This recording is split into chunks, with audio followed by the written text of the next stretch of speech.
জ্যান্ত শিঙি মাছ গিলে আবার বের করতে পারেন। উজবেকিস্তানের তাশখন্দে গিয়ে এই খেলা দেখিয়ে এসেছেন পান্ডু আর রশিদ। শীতের সার্কাস লোক টানছে। জানুয়ারিতে জাকি শীত পড়েছে। শীত মানেই মনে আসে নলেন গুড়, পিঠে, পায়েস, জয়নগরের মোয়া, চিড়িয়াখানা, সার্কাস।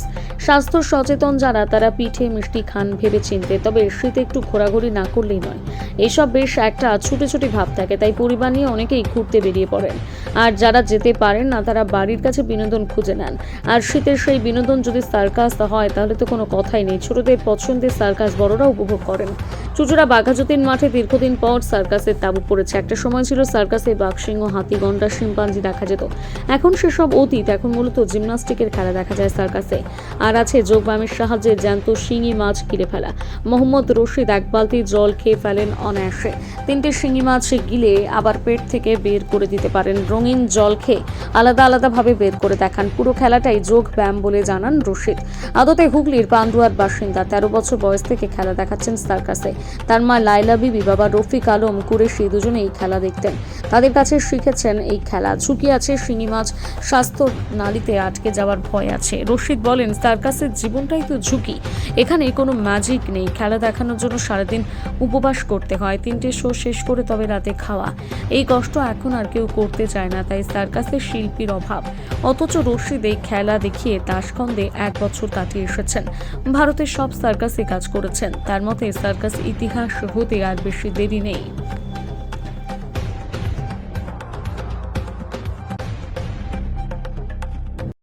বহুদিন পর তো চুচুড়ো শহরে সার্কাস, কেমন লাগলো?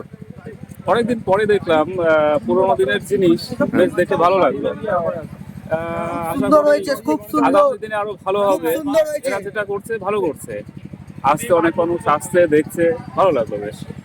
এই যে সার্কাস থেকে পশু পাখি দেখা যায় না, উধাও হয়ে গেছে, সেটা কি কোনো জায়গায় মিস করছেন? মিস তো করি, বাট এটা ঠিক যে পশু পাখি এখন না দেখানোই ভালো। কারণ আজকের দিনে বন্যপ্রাণী সংরক্ষণ করা আমাদের সকলেরই কর্তব্য, আর সেটা আমাদের করা উচিত। সুতরাং এরা যেটা দেখাচ্ছে সেটা ঠিক। আশা করবো আগামী দিনে এরা দেখাবে, কিন্তু বন্যপ্রাণী ছাড়া, এবং মানুষ এটা গ্রহণও করবে। এত বছর পর চুচুড়ো শহরে সার্কাস কেমন লাগলো? অ্যাকচুয়ালি আমি চুচুড়া শহরের নই, আমি বাইরে থেকে এসেছি, এবং আজকে এসে জানতে পারলাম যে এখানে সার্কাস হচ্ছে, তো দেখলাম, ভালো লাগলো। কি নাম আপনার? দীপঙ্কর বিশ্বাস। কোথা থেকে আসছেন? আমি নদিয়া থেকে। প্রত্যেকটা খেলাই খুব ভালো লেগেছে, সুন্দর লাগলো। এই সার্কাস তো এখন প্রায় বন্ধের মুখে, হ্যাঁ, একদম। সেখানে দাঁড়িয়ে চুচুড়ো শহরে সার্কাস, কি বলবেন? এটা একটা খুব ভালো উদ্যোগ যে যারা বাচ্চারা আছে তারা আমরা তো ছোটবেলা থেকে এই সার্কাস তো প্রত্যেক বছরই দেখতাম। তো এখন সত্যি এই সার্কাস কেউ আনে না বা আসে না। তো এখন এই যে বাচ্চাদের এখনকার আমাদের যে জেনারেশনরা, তারা তো ফোনের মধ্যেই অ্যাডিক্টেড, সোশ্যাল মিডিয়া বা এই সমস্ত গেম, রিলস। তো তার মধ্যে এইগুলোও দেখলে ওরাও আমার মনে হয় যে আমাদের ছোটবেলাটা ওরাও আর কি এনজয় করতে পারবে, ফিরে পাবে। আগে সার্কাস মানে পশু পাখির একটা মেলবন্ধন থাকতো। হ্যাঁ, সেটা আমরা রিসেন্ট মানে কিছু দুর্ঘটনার জন্য হয়তো এগুলো ব্যান করে দেয়া হয়েছে, পশু পাখি সেগুলোকে সত্যি খুব মিস করলাম। বাট এমনি যে নর্মাল যে খেলাগুলো আর কি দেখালো, বেশ ভালো লেগেছে। বাচ্চাদের বিনোদনের জায়গাটাই তো হচ্ছে পশু পাখি, সেটাই নিয়ে। কিন্তু কিছু করার নেই, যেহেতু কিছু রুলস অ্যান্ড রেগুলেশন আছে, সেগুলোর জন্য এরা আনতে পারে। আর তো চুচুড়ো শহরে সার্কাস ভালো লাগছে, তাই তো? হ্যাঁ। কি নাম? কি নাম আপনার? ময়ূরী মল্লিক। আমি টারজান সার্কাসে যোগাসনের খেলাটা দেখাই।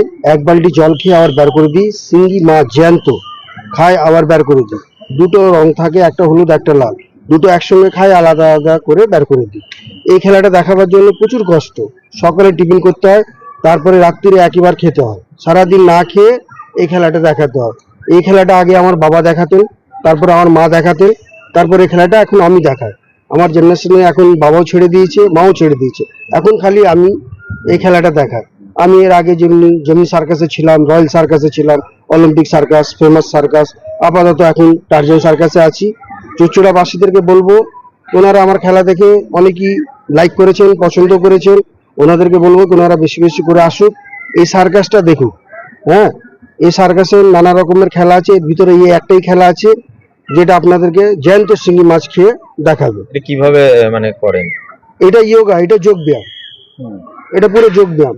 এতে কোনো জাদু নেই, হ্যাঁ, কোনো কিছু নেই। এই যা কিছু আছে পুরো একদম যোগা যোগ ব্যায়ামের উপরেই খেলাটা করা হয়। মানে জ্যান্ত শিঙি মাছটা পুরো খেয়ে নেন? হ্যাঁ, জ্যান্ত শিঙি মাছটা খেয়ে নিব, আবার জ্যান্ত শিঙি মাছ বার করে দেখিয়ে দেবো। এতে তো জীবনের ঝুঁকিও তো থাকে।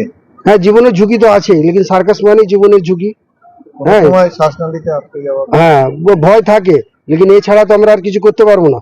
ছোটবেলা থেকে সার্কাসে শিখেছি, সেই জন্য এই সার্কাসই আমাদেরকে নিয়েই চলতে হবে। কত বছর বয়স থেকে শুরু করেছেন? আমি যখন সার্কাসে এসেছিলাম তখন আমার বয়স হয় প্রায় 12 থেকে 13 বছর। তখন এই খেলাটা শিখেছেন? হ্যাঁ, বাবার কাছে শিখেছেন? বাবার কাছেই শিখেছি। তারপরে আমার এই খেলাটা দেখার পরে আমি যেমনি সার্কাসে যখন ছিলাম তখন বাইরের দেশ থেকে কিছু লোক এসেছিল, তাসকেন থেকে, উজবেকিস্তানের রাজধানী তাসকেন।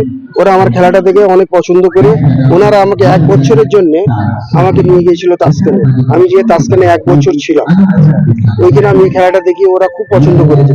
বাইরের দেশের আর্টিস্টরা নানা রকম খেলা করতে পারে জিমন্যাস্টিকে, এই খেলাটা ওরা করতে পারে না। তা এখন কি শিখতে চায় আপনার থেকে কেউ যে আমাকে এখন আর সার্কাসে সেরকম কারোর ইন্টারেস্ট নেই, এখন কেউ শিখতে চাচ্ছে না। আচ্ছা। হ্যাঁ, এখন যা সার্কাস আর সার্কাস শিল্পীটাকে বাঁচাবার জন্য আমি সরকারের কাছে নিবেদন করবো কি সার্কাসটার উপরে একটু লক্ষ্য দেবো। আগে তো ধরুন সার্কাস মানে এই বিভিন্ন পশু পাখি এসব থাকতো, এখন তো সব উঠে গেছে। হ্যাঁ, সরকার থেকে সব ব্যান করে দিয়েছে, এখন যা কিছু আছে জিমনাস্টিক নিয়ে সার্কাসকে চলতে হচ্ছে। এর ভবিষ্যৎ কি সার্কাসে? সার্কাসের ভবিষ্যৎ আর যে কদিন আছে আমরাও এই ভবিষ্যতের ব্যাপারে সার্কাসের আর কিছু বলতে পারছি না, কেন নতুন করে শিল্পী জন্ম হচ্ছে না। হ্যাঁ, যেমনি অন্য অন্য জিনিসের শিল্পী জন্ম হচ্ছে, সার্কাসের শিল্পী জন্ম হচ্ছে না। আর সরকারের দিক দিয়ে কোনো সার্কাসকে হেল্প নেই। হ্যাঁ, আগে মাঠ পাওয়া যেত, এখন আর মাঠও পাওয়া যাচ্ছে না। আপনার নামটা বলে দিন। আমার নাম হচ্ছে মোহাম্মদ রশিদ, আমার বাড়ি হচ্ছে পান্ডুয়া, হুগলি ডিস্ট্রিক্ট। আপনার বাবা মায়ের নামটা একটু বলুন। আমার বাবার নাম হচ্ছে রফিক আলম কুরেশি, মায়ের নাম হচ্ছে লাইলা বিবি। যেমন সার্কাস এরকম জিনিস যে সার্কাস একসাথে পরিবার নিয়ে দেখা যায়, কিন্তু ফিল্ম একসাথে পরিবার নিয়ে দেখা যায় না। আর সার্কাস দিনকে দিন পাবলিক সংখ্যা কমে যাচ্ছে, ভালো মাঠ পাওয়া যায় না। সব যেসব সার্কাস মাঠ ছিল কোনো শপিং মল হয়ে যাচ্ছে, কোনো স্টেডিয়াম হয়ে যাচ্ছে। আর এখন ধান জমিও আমরা ঠিকভাবে পাচ্ছি না, তাই সার্কাসের মাঠের প্রচুর অসুবিধা। তারপরে গভর্নমেন্ট যে রোল করেছে যে 14 বছরের উপরে ছেলে মেয়ে রাখতে হবে, 16 বছর হলে তো সে আর সার্কাসে আসবে না। যেরকম আগে বাঘ, হাতি, ঘোড়া, শিবপঞ্চি খেলা করতো, তখন মানুষ গরুর গাড়ি করে আসতো, যে 1 দিন 2 দিন টিকিট পেয়ে না ফিরে চলে যেত। যেরকম আমরা নটরাজ সার্কাসে আমি তখন ছিলাম, টিকিট না পাওয়াতে 1 দিন গেছে, 2 দিন গেছে, 3 দিন গেছে, মানুষ ঘুরে যাচ্ছে। আজ মাসে কি হয়েছে আপনাদের? আমরা টিকিট পাচ্ছি না। আমরা ঠিক আছে, আপনাকে টিকিটও করতে হবে না, খেলাও দেখুন, আর সার্কাসে ডাল ভাত যা বেনেছে খাওয়া দাওয়া করে যান। তখন ওনারা শিবানের লোক বললেন, না বাঙালি লোক এত ভালোই আমরা জানতাম না, বাঙালি না, আপনি 3 দিন ধরে ঘুরে গেছেন, টিকিট পাচ্ছেন না। বাচ্চা দেখলে তখন লাইটের সংখ্যা ছিল না অতটা, জেনারেটার ভরসায় সার্কাস চলতো, হ্যাচাক জ্বালিয়ে সার্কাস চালাতে হতো। যখন বাঘের খেলা বা হাওয়াই ঝোলা খেলা তো আমাদেরকে হ্যাচাক জ্বালাতে হতো, সেসব তো উঠেই গেছে, এখন ডিজিটাল ব্যাপার হয়ে গেছে। তাই সার্কাসটা হয়তো এরকম দিন আসবে 2 বছর বা 5 বছর পর একটা ইতিহাস হয়ে যাবে। ভারতে বহুত বড় বড় সার্কাস ছিল, Olympic, famous, Natraj, Kohinoor, Panama, মরিয়েম, বহুত সার্কাস, 40 থেকে 50টা সার্কাস বন্ধ হয়ে গেছে। এখন সার্কাস কিছু সার্কাস বেঁচে আছে, যেমন টারজান সার্কাস, তারপরে diamond circus, Ajanta circus, Rolex circus. মূলত দেখানো যাচ্ছে দেখুন, টারজান সার্কাসে আমাদের বিশেষ আকর্ষণ আছে মণিপুরি। আর এই যে মাছের যে খেলা উনি যে দেখালো রশিদ, এখন মাছের খেলা দেখাবার লোক পাওয়া যায় না, যেটাই পাওয়া যায় জল খায়। কেন শিঙি মাছ খেতে গেলে অনেকবার দেখি যে এখানে আটকে যাওয়ার পরে এরকম ভাবে বমি করে যখন না বেড়ায় তখন আবার জল খেয়ে বার করে। তাই আমাদের টারজান সার্কাসে বিশেষ আকর্ষণ আছে মাছের যে খেলা, খুবই আপনি দেখলে 8 থেকে 80 ভোর হবেন না। আর সার্কাসের উপরে ভারতের প্রধানমন্ত্রী বা মুখ্যমন্ত্রী যেতে একটু চিন্তা ভাবনা না করে, সার্কাসটা একটা ইতিহাস হয়ে যাবে। আর সার্কাস যদি হারিয়ে যায়, কেন আমরা তো মাঠে হাঁটে কাজ করতে পারবো না, আমাদের বাল বাচ্চা সার্কাসের উপরেই। আর যারা সার্কাসের শিল্পী বা ম্যানেজার আছে, তারা নতুন করে সার্কাসের ছেলে মেয়েকে জয়েন্ট করছেন, তারা চাইছে আমার ছেলে মেয়েকে পড়াশোনা করে কি করে আগে বাড়ানো যায়। তাই টারজান সার্কাস আপনাদের চুঁচুড়িতে চলছে, আমরা আশা করিনি, চুঁচুড়িতে খুবই ভালো চলছে 300। আর রবিবার শনিবার তো মানুষ টিকিট পাচ্ছে না, ঘুরে যাচ্ছে। আমার লাগছে সে পুনরায় যেরকম আজ থেকে 20 বছর আগে গরুর গাড়ি করে আসতো, মানুষ টিকিট পেতো না, সেইটা কিন্তু চুঁচুড়াবাসী আমাদেরকে দেখিয়ে দিয়েছে। মানে এতে একটা কর্মসংস্থানের তো জায়গা তৈরি হয়, যে ধরুন সার্কাস মানে একটা অনেক লোক একসঙ্গে কাজ করে এখানে, আপনাদের যারা রয়েছে?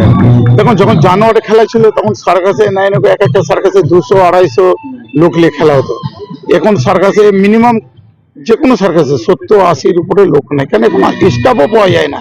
আর এখন ডেইলি পেমেন্ট হয়ে গেছে, আগে যেরকম মান্থলি পেমেন্ট ছিল, আর্টিস্ট বলেন ম্যানেজার বলেন সবারই কিন্তু কোম্পানি ডেইলি পেমেন্ট দেয়। আপনার নামটা?